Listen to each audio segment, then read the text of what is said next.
Welcome back to Veterans Forum, a program by veterans, about veterans, and for veterans and their families.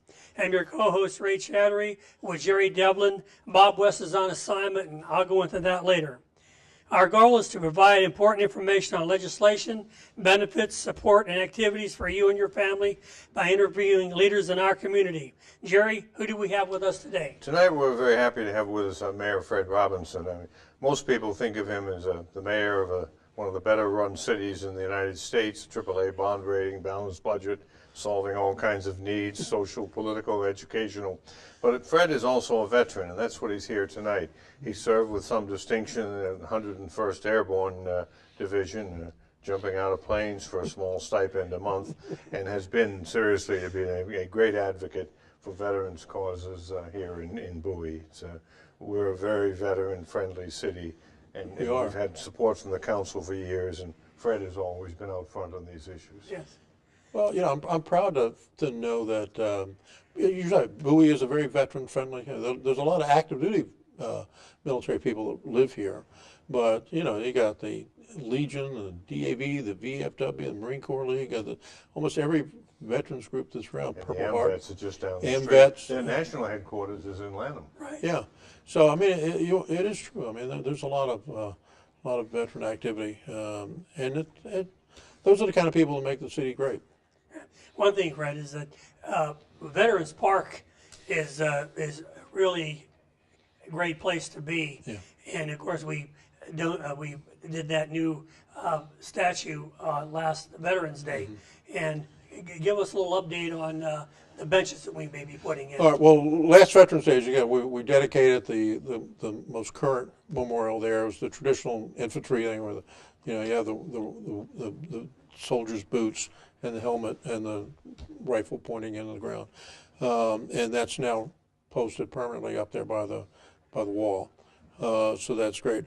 The next edition will be two benches that'll go in the site, and I'm going to have the vets do a walkthrough and give us their feelings about where they want them placed. But it'll give people an opportunity to sit that may just want to go up there and reflect for a while, or maybe read a book, or think about somebody that is in service or somebody that's been lost or whatever. And I think it's a great deal. You know, the veterans groups and the Knights of Columbus have co-sponsored this with some notable private donations, and the city indicated that we'll pick up the difference.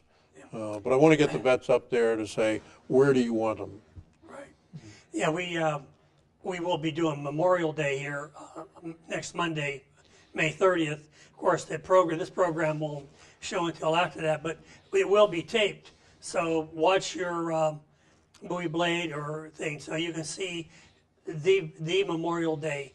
And we normally get 250 people.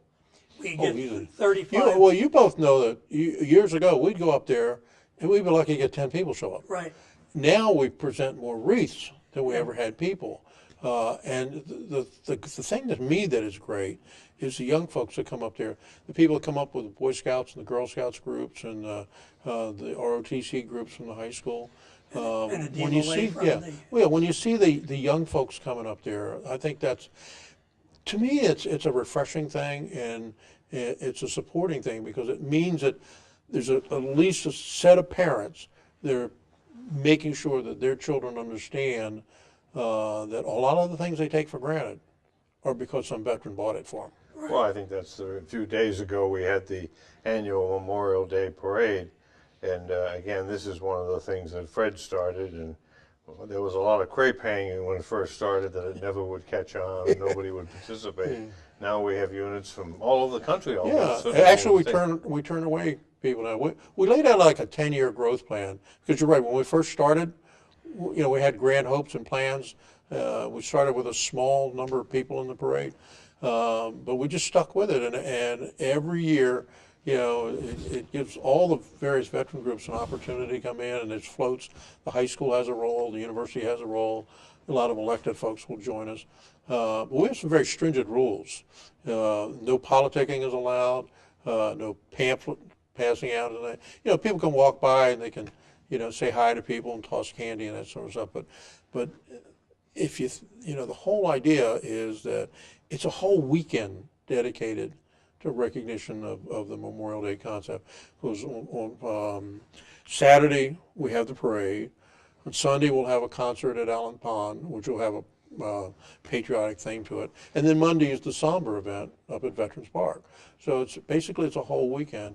And you're right, there were a number of naysayers at the beginning. Said, "Oh, you can't do this, you It would can't go do the that." way of the old 4th of July parade that we used to have that Yeah. somehow fell into disarray. Yeah. And, Yeah. So this struck me years ago as a neat thing. It was a perfect timing to do.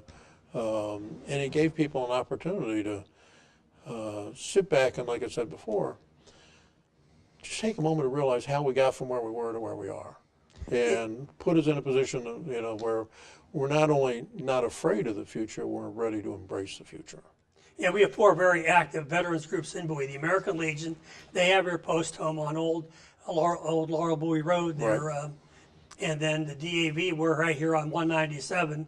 The Marine Corps League and the VFW meets at the DAV, and we do every All those 4 years. initials, how do you remember all that? Every 4 years, with American Legion, DAV was last year. The Marine Corps League is in charge this year. Oh my goodness, you got the Marines so in you know charge? it'll be Right. well run. Right. So, as I say, Jerry will be the MC. I'll do the wreath presentation. Our detachment commandant, Danelle Alexander, he's a Korean era veteran and Marine, and he'll do the welcoming remarks and such. Well, that now that you mention that, one of the neat things, I mean, we still have a number of World War II vets in the city. We have a couple of guys that were D-Day vets, which is incredible to me. Al Galato. Yeah, Al Galato is one, former city council member, former state, And Harlan Tucker is a World War II, Korea and Vietnam. Yeah, I love Harlan. Harlan's one of my heroes, and every time Right. I see him, I tell him, Colonel, with all due respect, you're a slow learner. But what I was going to say is, you got World War II guys, there's Korea guys, there's Vietnam guys, and now there's all these multiple deployments in the Middle East, and there's that common thread that runs through all of those years. Isn't Colonel Megan Bogley going to be commander of one of the? Isn't she? She's senior vice this year for the VFW. She didn't go as commander because she just had her 5th child. Yeah. And she's a but colonel. she's Megan, a lieutenant colonel. she's been around. Her family's been around here forever. Was She's really- class of 1990 at Bowie High. Yeah. Yeah, was really amazing. This was February a year ago at the VFW meeting. We had 2 female veterans that just came back from deployments from Kuwait. Was Lieutenant Colonel Megan Bogley, and then we had Master Sergeant Phoebe Learned from the Legion, where she belongs to the VFW. Well, I was talking to somebody the other day about all the statues down there by the wall. I mean, I've told you guys before, when the wall went up, I was one of the naysayers. I said the design was terrible, and I really, this is awful. And I still remember to this day walking up there, I guess it's Constitution Avenue behind it, and you walk up there and you turn around the corner and you see it, and it just slaps you in the face. And I tell you, I still have the vision in my mind. I'm standing there and I'm looking at kids moving around. I can see the squirrels jumping. Jackie had to tell me I was standing ankle deep in water and didn't realize it. And then they added the 3 GI statue. A couple of, but the one to me that is incredibly profound is when they put the nurse's statue down there. There's one nurse there looking to the Huey, and one holding a wounded GI, and then the third one they're trying to do so. Because a lot of people forget that those nurses, mostly women, kept a lot of guys alive. Oh yes. And to me, I don't know, when I look at that one thing, it was late in coming, but it is probably as profound as anything that's out there. And when I was in Vietnam, the China Beach, there was a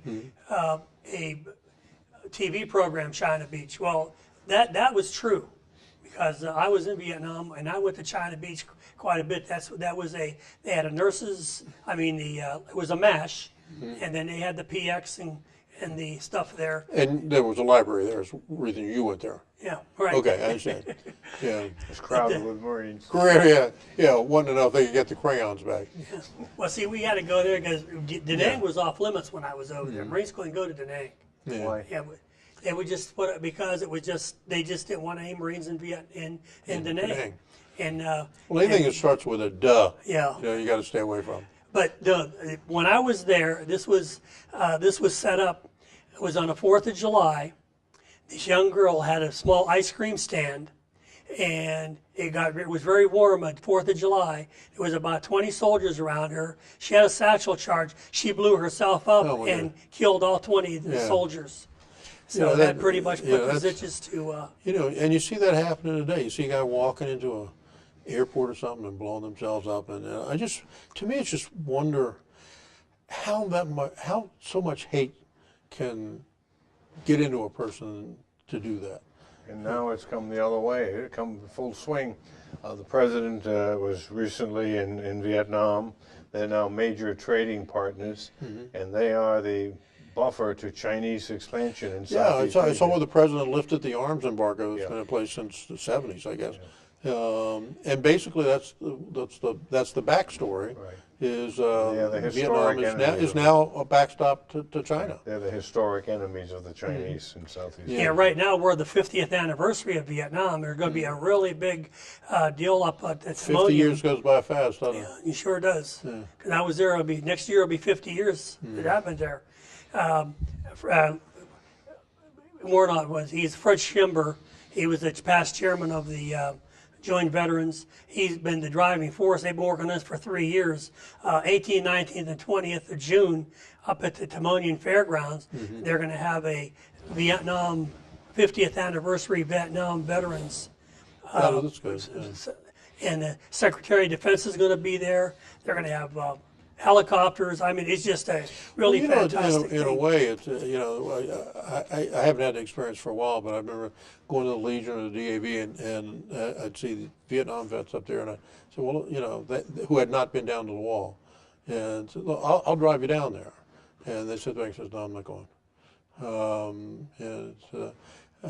so there's still that thing. So things like that, I think, will open up people. But it's funny. I used to work with a guy. I worked with a guy for 10, 12 years, and I didn't know the guy had a Silver Star from Vietnam. Just never talked about it. Never did. The old joke about the guys that did stuff don't talk. Now, Senator Peters was in the first Gulf War. He decorated with the Bronze Star, and in January was the 25th anniversary of the first Gulf War, It's amazing how and time they goes by. did I mean, nothing. yeah. DOD they did no kind of nothing, which was very surprising because they were the first guys when they first came back that were really hailed. They didn't do nothing for Vietnam or Korea. We were the two lost wars. But it's interesting. Like I say, I was listening to the news, following up on the story you were talking about. The reconciliation with Vietnam has been going on for some time now. And look at our relationship with Japan. It was probably one of our boldest enemies, in the last century. And now we trade, we visit, so there's hope for man. Same with Germany. Our alliance is built around Yeah. Japan and the Far East. Yeah. And same with Germany. Yeah, well, we've still got troops in Germany since World War II. Right. Troops in Japan and Korea. Yeah, we still got, like 30, 40,000 troops In fact, in if Korea. you serve in Korea But see, now, the you Korean get- War's never been it's never ended. It resolved, was right? Never been armistice. ended. That's right. And that nutcase that's in charge of North Korea now says, I may continue this. Right. Now, there's a lunatic, it just- with nuclear weapons. So, That's just terrible. Yep. Well, it's always, as a historian, you always ask, was it ever a good idea to invent the atomic bomb? There were scientists who said no, it was not a good idea. That sooner or later everybody would have them. But Oh, yeah. Nobody was listening to them in 1945. yeah, well, I'm sure each generation that went further than the previous generations in lethal weaponry. I mean, you go back to, when people used to fight with clubs and sticks, and then that gave into swords and axes, and that gave into spears, and that gave into bows and arrows, and that gave into horse-mounted cavalries, and that gave us When the cannons. first atomic bomb exploded at Los Alamos, there was a scientist named George Kistakovsky. I am seeing now, I am sure, what the last man on Earth will see. Who was the last one that was there? Yeah, he was at Los Alamos. Yeah, it's amazing. And you know, you see pictures of Hiroshima and Nagasaki today, and they are booming, Oh, yes. gleaming urban centers. You know, it makes some of our urban centers, you know, pale by Well, that's comparison. what the Germans did, a lot of slum clearance in London. Mm-hmm. They destroyed this poorer parts of London or in the East End. They were all but flattened and enabled now. That's very valuable Yeah. real estate now. But you know, we've had this conversation before. You know, I love London. London to me is one of the greatest places in the world to walk. You know, just walk, and I think you pointed out you can't walk 2 blocks without finding a historically significant. 20,000 places in London have been declared officially National Historic Sites. But you know, when you walk in the the site down there where Churchill ran the war effort, The it's Cabinet War Rooms. yeah, but it's in a room smaller than the stadium. I mean, in the studio, and you can envision this guy sitting on his cot, listening to a tube-powered radio with maybe limited communication capacity back and forth, and basically working to save the free world. Well, 150,000 people during the Blitz. At 5 o'clock, you took your pillows and blankets and went to sleep in the underground. In the underground, yeah. Yeah. But And the London Underground is unique, though. It's very deep. yeah, but like I say, you know, we were talking about earlier about the guys that landed on D-Day. I mean, everybody that's been in the service always says, "What would you do when that gate goes down?" I don't care how tough you are. You know, when that gate went down and those guys poured off of there, and they realized immediately you had one chance to survive, and that was to get across the beach. And we lost 8,000 guys on that landing. And people forget that one engagement. 8,000 guys. We lost 10,000 bomber crews in World War II with 8 guys on a bomber. You know, the losses were just staggering. We had kind of stopped bombing Germany for a while. What's the fighter bomber that had good company bombers? P-38? I don't think it was a P-30. But that could accompany bombers. And if you look through, my brother's a West Point alumnus, and if you look through the alumni catalog, the deaths in the classes of 40 and 41 endlessly killed over Wilhelmshaven, Germany, and such and such. Yeah. So, you know, every time you look back at that, you say, you know, how can human people be so inhuman to go kill each other? I mean, look at how many people around the world now are trying to kill each other, you know, because of some religious difference, or you know, I don't like the way you look or the way you dress. I guess it's the sad part of humanity. Right. Now, one thing, though, Fred, while we're getting into it, we have our Bowie Centennial. Yes, And 100 it's years old. something you'd like to go ahead and Well, expound on. City, April 18th of 2016, the city turned 100 years old. And we're going to have a year-long celebration. We've had a couple of kickoff events early. And everything that we do this year will have a centennial component to it, the Memorial Day Parade, the Bowie Fest, and all those things. But it's Let me ask you a question. There's a good deal of local interest. What are the city's plans this year for the 4th of July? Right now, they're still pending. You know, I was hoping that, you know, we've had some discussion with NASOX about coming back. I've been led to believe, as of right now, that possibility is gone now. So there aren't very many real options. You know, the crowd just got way too big for Allen Pond. That's why we moved out of there in the first place. But right now, you know, the idea is up in the air. They're home on the 4th and 5th, and you know, I suggested to them, well, I understand that. Well, let us have the Saturday. You know, we could do it on the 2nd or the 3rd. And initially, they were very supportive of that idea. I understand now that they've changed their mind. As a matter of fact, as we sit here, I put in a call to the manager, you know, Brian, this afternoon, trying to get a response to confirm that they are definitely a no or definitely a yes. Great many people watching who were critical, perhaps, didn't realize how those last couple of Allen's Pond's 4th of July observations were very, very. Well, they got on board. You know, when the police chief comes to me and says, "I cannot guarantee safety," there's a problem there. The park is so open. There's so many ways that people can walk into the park. There's no gates. They were bringing in alcohol. They were bringing in unlawful fireworks and stuff, setting off fireworks in the crowd. And in this day and age, when an explosion goes off, people get panicky. Oh, yeah. And like I say, when the police chief looks me in the face and says, I can't guarantee safety there, you have to look for another option. That was why we went to Baysox in the first place.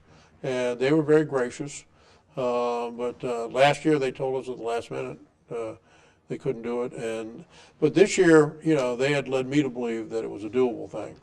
And all of a sudden now they've changed their mind, apparently. See, what I don't understand, Fred, is there's a lot of people that probably never been there and come to the fireworks and say, well, maybe we should come and watch a ball game. Yeah. I mean, it's a good thing. I understand their initial thing because 4th of July was a big marketing event for them. They said, well, look, if we're going to have fireworks and have 4th of July, and you come in the day before and have a fantastic thing, and you have all these people here and music and fireworks, you may pull some of our trade away. I understand the dynamics of that, and I understand the economics of that, but I'm going to be incredibly disappointed if the management of Baysox tells me in the next day or so that they have decided that they're not going to work with us this year. But you bring 4 times as many people than they would get at a normal ball game. Well, the last 2 times we were there, we had 10,000 to 12,000 people in the stands. Right. And that doesn't include the people that are in the parking lots and the people across the street and whatever. Right. But I mean, my thing is it's a privately owned business, and it's a business decision that they'll make. Like I say, you know me, I'm a big booster of Baysox. I'm a Right. big, they've been good corporate partners up until this very moment. So I'm going to give it everything we can to see if we can convince them that we can do our thing and their things, and they won't exclude anything. But I mean, it's one of these things outside of our control. The 4th of July, when it started, it was kind of a neighborhood, kind of traditionally American observation. Yeah. And it got the last couple, security was right on edge. Yeah. Well, you go back, we've all been here long enough. I remember the fireworks at what is now Free State Mall, and then went down the racetrack for years, and then it was at Allen's Pond forever. And then, of course, the residential building got around there, and then the fire marshals came in and said, well, you can only do it if you do it this way. And then for the last couple of years, I mean, the parking gets overwhelmed, the access gets overwhelmed. People end up parking 3 or 4 blocks away. People park in other people's driveways. So it got to be a challenge. I've talked to the people at the university about maybe using their facilities. So we are looking at some contingencies. But if you were to ask me right now today, I'm not terribly optimistic. Because you have to have a space that's big enough to set up the mortars. Right. And a big enough for an explosion area and a fall area. And then you'd have to have places where people could park and whatever. I mean, heck, I've even looked at some open sites over there at Melford. But the problem is getting people in and then get them out. Right. Having emergency opportunities and stuff like that. So there's a lot of planning that goes into those things. So I'm hopeful, but not optimistic. Yeah. Going back to the centennial, right now, when we were on the planning commission had the veterans come in and was talking to us and giving some ideas and such. So we're planning to do Saturday, September the 17th, down at the American Legion. We're going to try to get representatives from the VA, from the DAV, American Legion, the service officers down there. We'll have a real nice barbecue. Oh, that's terrific. And such like that. You're not going to let any of the Marines around Yeah, any of right. the hot fires? Oh, no. We'll have, start about maybe a noontime and run till 6, 7 o'clock at night. Yeah. Well, that's terrific. But see, to me, that's small town America. That's what it's all about. You get the vets out there. You get, these are American people. They get out there and it's one of those special times, special days, and it brings out the best in people, I think. And sometimes it brings out challenges, like I said, it takes you 4 hours to get out of Allen's Pond to go home. But I used to go up on the stage and remind people, the car in front of you and the car behind you is your neighbor. So try to refrain from being too offended. But But those are, like I said, those are the things that make a community. You know, I talk all, you guys have heard me say how proud I am of the people that came here in the early 60s. And, you know, when I say converted a development into a community. And it just continues to build and build. And now we're clearly the biggest city in Prince George's and the fourth or fifth largest city in the state. We've doubled in population since the 1990 census. So, and then like Jerry was saying at the opening, you know, budget's balanced, bills are paid, and we got money in the bank. Right. Well, like I said, we have between 75 and 80,000 veterans in Prince George's County. We're the largest in the state, population-wise. And I know at least 15 to 20% of those live in Bowie. I don't doubt that. I mean, You know, so I mean, all you gotta do is go to any of the veterans events and you see your friends and neighbors there. You know, the other nice thing that I like about Bowie is, and we often say this a lot at events, you know, on those special holidays, you know, like Christmas and New Year's and Thanksgiving, you know, we remind people that if you have a veteran in your neighborhood, you know, if you have a military family, particularly if part of that family is on deployment, stop by, say hi, drop off a box of cookies and say thanks, you know, thanks for what you're doing. But people forget about the sacrifices the families make Oh, yes. while their service member is deployed. Especially, And especially, it's hard on spouses, it's hard on children, and sometimes they don't get the attention that they deserve. it's really amazing. And this didn't happen when I got back from Vietnam, but since the Gulf War, I'll wear my Marine jacket and such, and I'll be at Walmart or I'll be at BJ's or one of the stores. And how many times, especially while the guys aren't going to say, let me give you a hug, but how many times a lady will come up to me and says, thank you for your service. Can I give you a hug? Can I borrow your jacket sometime? Yeah. No, but I tell you, you know, I spend a lot of time visiting over on the Eastern Shore, and it's a positive attitude over there. If you you know, I have a couple of ball caps that I wear, Army hats, and my airborne hat and stuff like that, and wherever you go, somebody will come up to you and say thank you for your service. Right. Because there are pockets around, and Bowie is a great one. But you go over to Eastern Shore, you go to Southern Maryland, you go up to Western Maryland. People up there appreciate, you know, the history of the military service. Well, Mr. Mayor, it's hard to believe that our time is just about up. So When at I this sat here time, with two Marines, I and would still like want to get to out of here. Thank you for watching Veterans Forum. We hope that you have enjoyed the program and learned information useful to you and your family. Now, we ask you to get involved with the other veterans activities, participating in one or more of our veteran service organizations. Stop by one of our posts or call for more information. The American Legion on Lower Bowie Road and the Disabled American Veterans on Route 197.